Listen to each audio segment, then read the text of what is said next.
Alpha කෙනෙක් වෙනවා කියන්නේ මොකක්ද? සමාජයේ කැපී පෙනෙන චරිතයක් කියන්නේ මෙහෙමයි.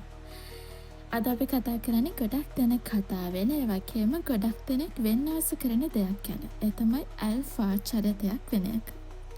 ඇල්ෆා කියවම සමහර හිතන්නේ කෑ ගහන, අනිත් අයව පාලනය කරන, හැමෝටම ලොකුකම් පෙන්වන කෙනෙක් ගැන. ඒත් ඇත්තටම ඒකද තේරුම නෑ. නියම ඇල්ෆා කියන්නේ තමන් ගැන විශ්වාසයක් තියෙන, තමන්ගේ වටිනාකම දන්න, ඕනම තැනක ශක්තිමත්ව නැගී සිටින්න පුළුවන්, ඒ වගේම අනිත් අයටත් ආදර්ශයක් වෙන කෙනෙක්. ඉතින් කොහොමද අපිත් එහෙම කෙනෙක් වෙන්නේ?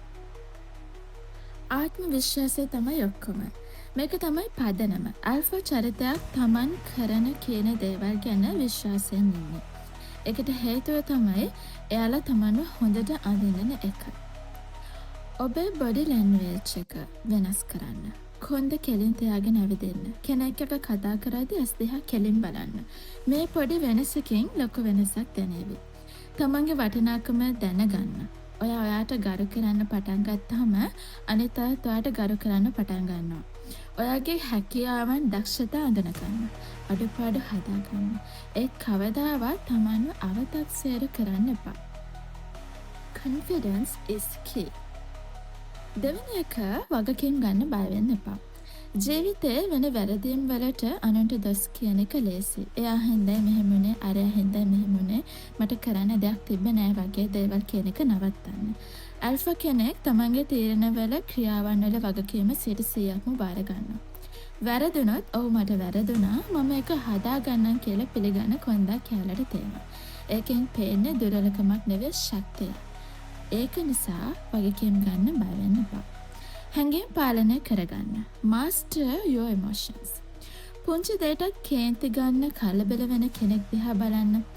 එයාලව පාලනය කරන්න හරිම ලේසි. ඒත් ඇල්ෆා කෙනෙක් එහෙම නෑ. එයාලා තමන්ගේ හැඟීම් වලට වහල් වෙන්නේ නෑ. එයාලා හැඟීම් පාලනය කරනවා. ප්‍රශ්නයක් ආවම කලබල නොවී සංසන්ව හිතලා හොඳම තීරණය ගන්නවා. මේක පුරුදු වෙන්න ටිකක් කාලයයි, ඒත් උත්සාහ කරන්න. පැහැදිලි අරමුණක් තියාගන්න. Have a clear purpose. ඔයා ජීවිතේ මොනවද කරන්න ඕන? ඔයාගේ ඉලක්ක මොනවද? මේ ගැන ඔයාට පැහැදිලි අදහසක් තියෙන්න ඕනේ.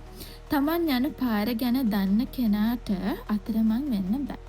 අරමුණක් තියනකොට ඔයාගේ ජීවිතේ නිකම්ම නායකත්වය ඔයා ලබා ගන්නවා.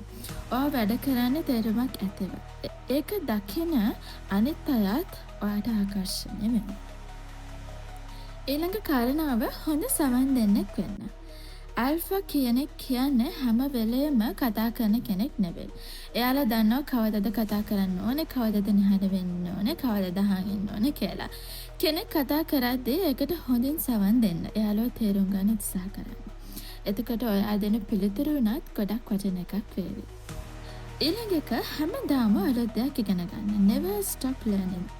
ලෝකය හැමදාම වෙනස් වෙනවා. ඇල්ෆා කෙනෙක් ඒ වෙනසත් එක්ක ඉස්සරහට යනවා.